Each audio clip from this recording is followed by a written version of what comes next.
A card sheet divided into squares, each of size 1 millimeter square, is being viewed at a distance of 9 centimeter through a magnifying glass. A converging length of focal length 9 centimeter. 9 centimetre आपने नहीं लेना है, यहाँ एक गलती है. Focal length को आप इस न्यूमेरिकल में 10 सेंटीमीटर लेके सॉल्व करेंगे, तभी एनसीईआरटी के आंसर आपके मिलेंगे.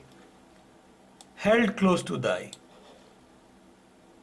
What is the magnification produced by the lens? How much is the area of each square in the virtual image? What is the angular magnification? Magnifying power of the lens? Is the magnification in part A equal to the magnifying power in part B? Explain. आइए 9.22 NCERT ray optics के numerical को solve करते हैं.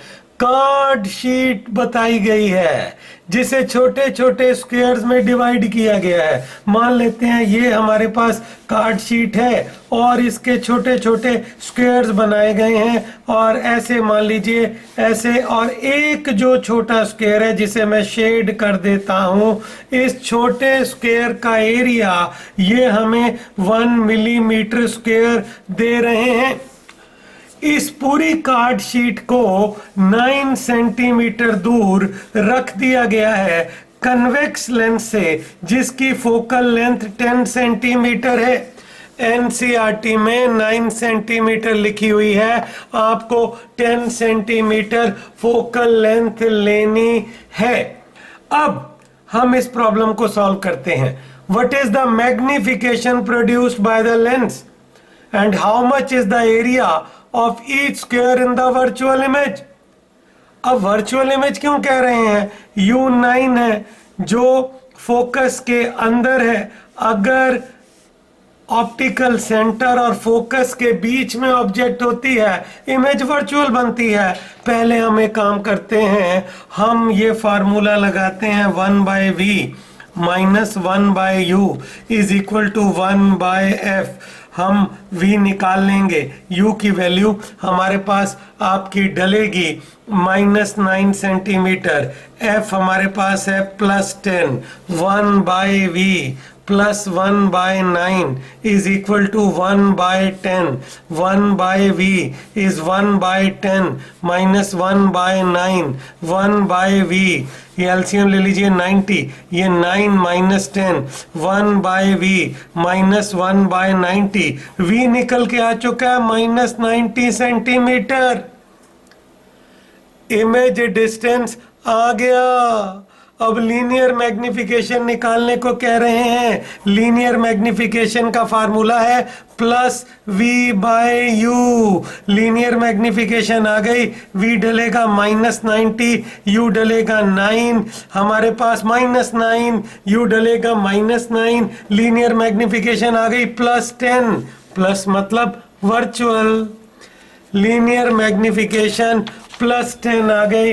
Linear magnification इस +10, image virtual है. अब उन्होंने वो जो शेडेड एरिया हमने दिखाया है, या जो वो छोटा सा स्क्वायर हमने दिखाया है, ये मान लीजिए इसका एरिया इमेज में पूछा है. हर साइड m टाइम्स हो जाएगी, हर साइड m टाइम्स हो जाएगी, तो एरिया जो होगा, एरिया डैश, वो m² इंटू पुराना एरिया होगा. और m हमारे पास है 10. 10 का स्क्वायर पुराना एरिया उन्होंने हमें 1 मिलीमीटर स्क्वायर दिया है, तो हमारे पास 100 मिलीमीटर स्क्वायर एरिया इमेज में नजर आएगा. तो ये था part A. Part B, what is the angular magnification of the lens? Part B में एंगुलर मैग्निफिकेशन पूछी. अब आपने ध्यान देना है एंगुलर मैग्निफिकेशन, जिसे हम मैग्नीफाइंग पावर भी कहते हैं, उसका फार्मूला है d/u, जहां d least distance of distinct vision है, u ऑब्जेक्ट डिस्टेंस है जिसका मैग्नीट्यूड यहां पे लेना है। आप मॉड ऑफ u भी कह सकते हैं।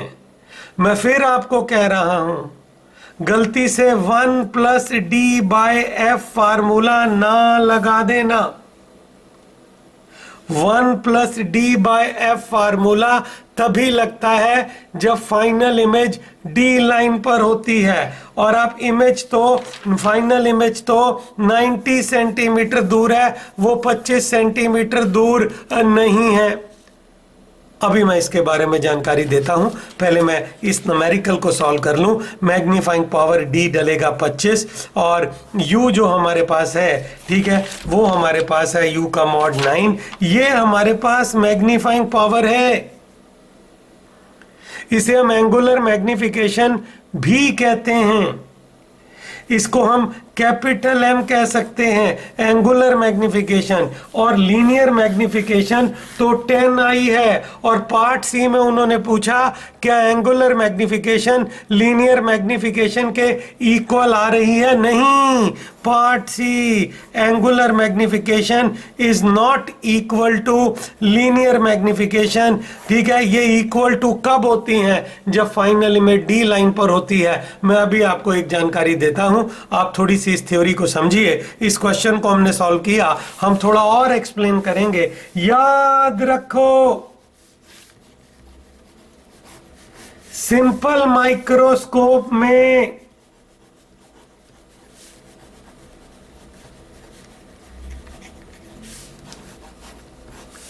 एंगुलर मैग्निफिकेशन मतलब मैग्नीफाइंग पावर d/u होती है, जो 1 प्लस d/f तभी बनती है जब इमेज डी लाइन पर हो।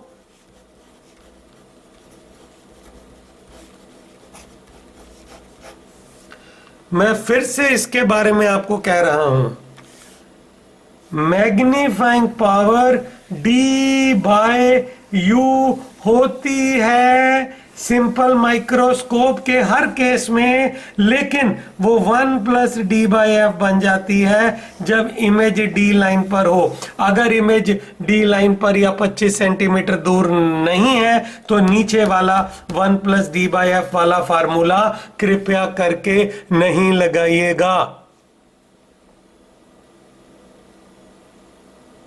1 प्लस d/f वाला फार्मूला जो तभी लगाना है जब फाइनल इमेज डी लाइन पर है। मैं करके बताता हूं आपको। हम जानते हैं 1/v minus 1/u is 1/f। अगर इमेज डी लाइन पर वर्चुअल बन चुकी है तो v डलेगा -d, u की जगह आप लिखिए -u, f की जगह डालिए +f। हमें मिला -1/d plus 1/u is 1/f।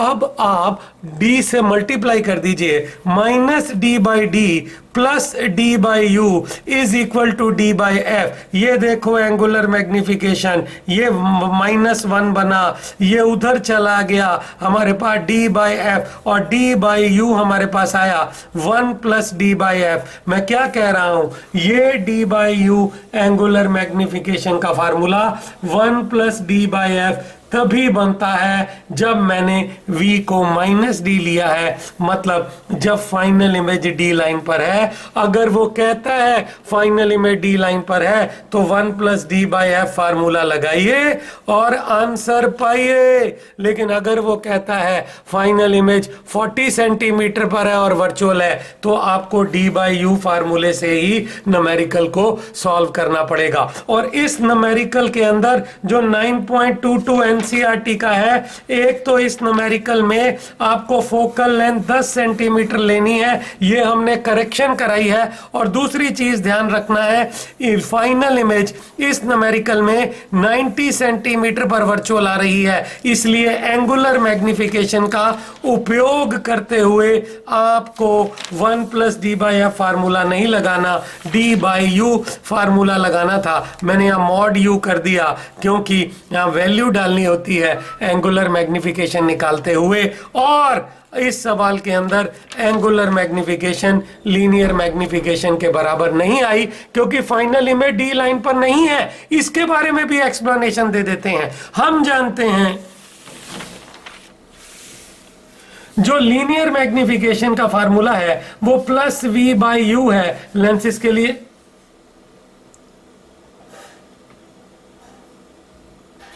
अगर फाइनल इमेज आप डी लाइन पे लेंगे तो अब लीनियर मैग्निफिकेशन को निकाल के दीजिए, देखिए v आपका डला -d, ये -u, लीनियर मैग्निफिकेशन आ गई आपकी d/u के बराबर, पर ये तो एंगुलर मैग्निफिकेशन है।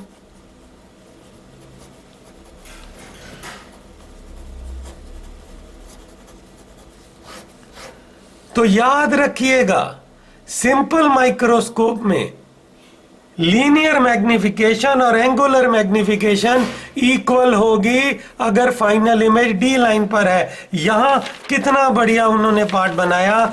उन्होंने हमसे एक तो इस शेडेड का एरिया पूछ लिया एग्जामिनर ने, और उन्होंने पूछा थर्ड पार्ट में कि एंगुलर मैग्निफिकेशन लीनियर मैग्निफिकेशन के इक्वल है, और ये इक्वल नहीं आई क्योंकि फाइनल इमेज डी लाइन पर नहीं थी। Thanks for watching, thank you. Video अगर अच्छा लगा है लाइक करें, चैनल को भी सब्सक्राइब करें। Thank you.